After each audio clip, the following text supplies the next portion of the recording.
Hello everyone, welcome back to the channel tonight. Iran stands at the edge of history. The question echoing across the Middle East and far beyond is one that would have been unthinkable just a few years ago. Are these Khamenei's final hours in power? As the streets erupt, as authority fractures, and as fear dissolves into defiance, Iran is witnessing a dramatic shift that could redefine the nation for generations to come. What we are seeing right now is not a single protest, not a temporary outburst of anger, and not a moment that can be erased with force. This is a systemic breakdown. A slow, burning crisis has finally exploded into the open, and the Islamic Republic is struggling to contain the consequences of decades of repression, economic failure, and political isolation. For years, Ayatollah Khamenei ruled Iran as the unquestioned supreme leader. His image loomed over every institution, every decision, every red line. The system was designed around his authority, protected by layers of ideology, fear, and force. The Revolutionary Guards enforced loyalty. The judiciary crushed dissent. State media shaped narratives. On the surface, it looked stable. But beneath that surface, Iran was rotting from within. The roots of today's explosion go back decades. After the 1979 revolution, Iranians were promised justice, dignity, and independence. Instead, they received control, censorship, and punishment. The Islamic Republic gradually transformed from a revolutionary movement into an aging, rigid system terrified of its own people. Every demand for reform was labeled foreign interference. Every call for freedom was treated as treason. Economic mismanagement played a central role in pushing the nation toward collapse. Despite vast natural resources, Iran's economy has been suffocating. Sanctions hurt, but corruption hurt even more. Billions disappeared into opaque institutions linked to the clerical elite and the Revolutionary Guards. Ordinary Iranians watched their currency collapse, prices soar, and savings vanish. Young people graduated into unemployment. Families struggled to survive. Hope became a luxury. Each year, the gap between the rulers and the ruled grew wider. Lavish lifestyles for insiders stood in stark contrast to poverty for the masses. The regime demanded sacrifice, but delivered nothing in return. Over time, the social contract completely broke down. The anger first surfaced in waves of protests that shook the system but did not yet break it. In 2009, the Green Movement challenged election fraud. It was brutally crushed. In later years, protests erupted over fuel prices, water shortages, and unpaid wages.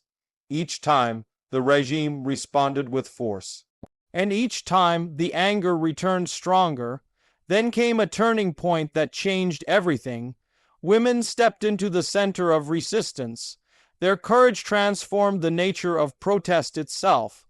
When women removed compulsory hijabs in public, they were not just breaking a rule. They were challenging the ideological foundation of the Islamic Republic. A system that controls society through religious enforcement cannot survive open defiance by half its population.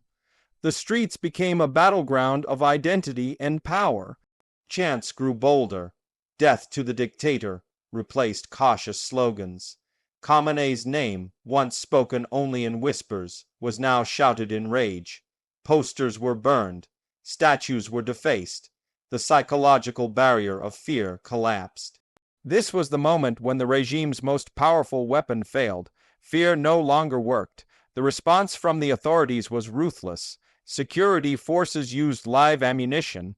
Thousands were arrested. Many disappeared. Internet blackouts attempted to isolate Iran from the world, but the repression backfired. Every death became a symbol. Every arrest created 10 more protesters. Mothers who lost children became voices of resistance instead of silence.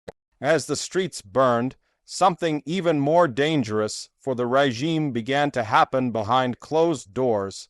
Divisions appeared within the elite. Competing factions blamed each other for losing control. The supreme leader's inner circle shrank as trust evaporated. Loyalty, once absolute, became conditional. The Revolutionary Guards, the backbone of the system, faced an impossible dilemma. They were built to defend the revolution, not to fight an entire nation. Many of their own families were among the protesters. The cost of obedience rose with every crackdown. Reports began to surface of hesitation, refusal, and quiet disobedience within the ranks.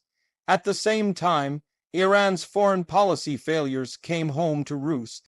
Years of spending billions on proxy wars and regional influence could no longer be justified. The people were hungry, angry, and exhausted. The famous slogan, "Not Gaza, not Lebanon, my life for Iran," captured the shift perfectly. National survival replaced ideological ambition.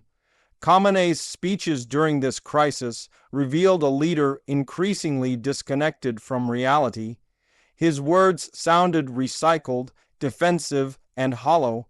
He spoke of enemies and conspiracies, but offered no solutions. Each appearance only highlighted how far removed he was from the lives of ordinary Iranians. The question of succession, once taboo, became unavoidable. Who would rule after Khamenei? Would the clerical system survive without him?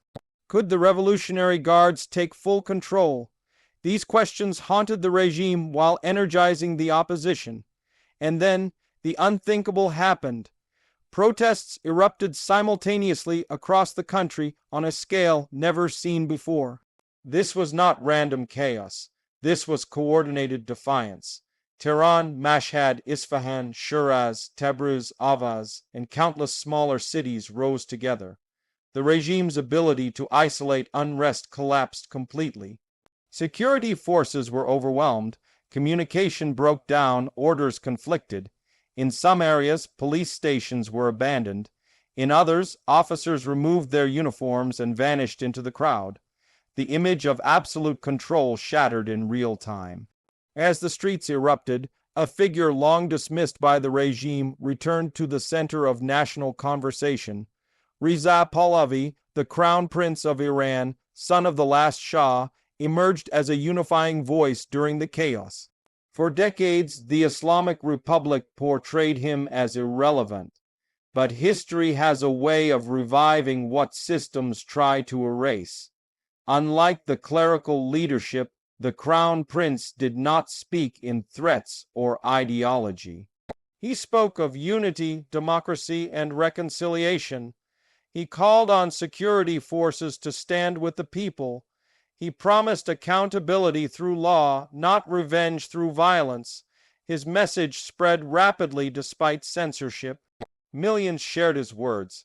Iranian flags without ideological symbols filled the streets.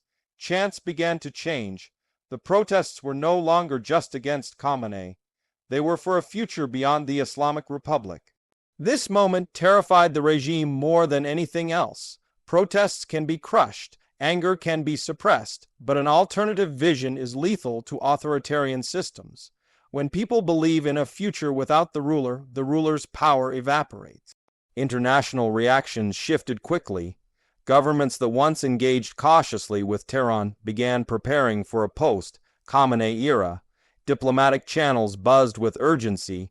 Sanctions strategies evolved. Intelligence assessments changed tone. The world understood that something irreversible was happening. Inside Iran, panic spread among officials. Some reportedly sought exit plans. Others attempted quiet negotiations.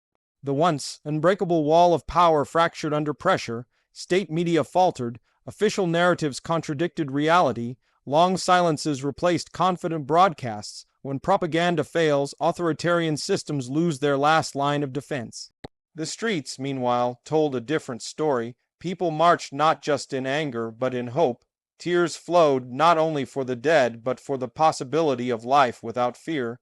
Strangers embraced, families brought children to demonstrations.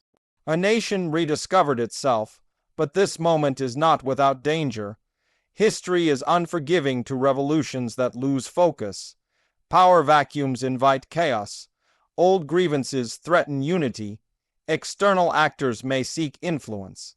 The collapse of a regime does not automatically guarantee freedom.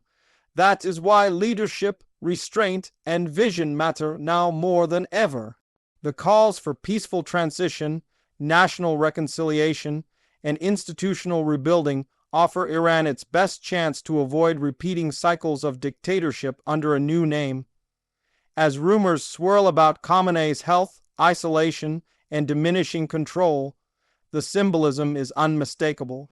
A system built around one man cannot survive when that man becomes irrelevant to the people. Whether Khamenei physically leaves power tomorrow or clings on a little longer, his authority is already gone. The question is no longer whether the Islamic Republic can return to normal. Normal is gone. The question is what replaces it. For the Middle East, the implications are enormous. A transformed Iran would alter regional power dynamics, challenge extremist ideologies, and reshape global energy politics. Allies and adversaries alike are watching closely, knowing that the consequences will be felt far beyond Iran's borders. For Iranians, this moment is deeply personal. It is about dignity, about choice, about the right to live without fear of punishment for speaking, dressing, or thinking freely. It is about reclaiming a country that was taken hostage by ideology. Tonight, the streets of Iran speak louder than any speech from the supreme leader. The chants, the courage, and the collective defiance signals something irreversible. Power is shifting. Fear is gone. History is moving. Are these Khamenei's final hours in control? No one can say with certainty, but one truth is undeniable. His era is ending, not because of foreign pressure, not because of conspiracies, but because the people of Iran have withdrawn their consent. And when people take back their voice, no force on earth can silence them forever. Stay with us on this channel for continued in-depth analysis, real-time developments, and the stories that mainstream headlines often miss. If you found this video valuable, make sure to like, share, and subscribe, because the story of Iran is far from over, and the next chapter may be the most important one yet.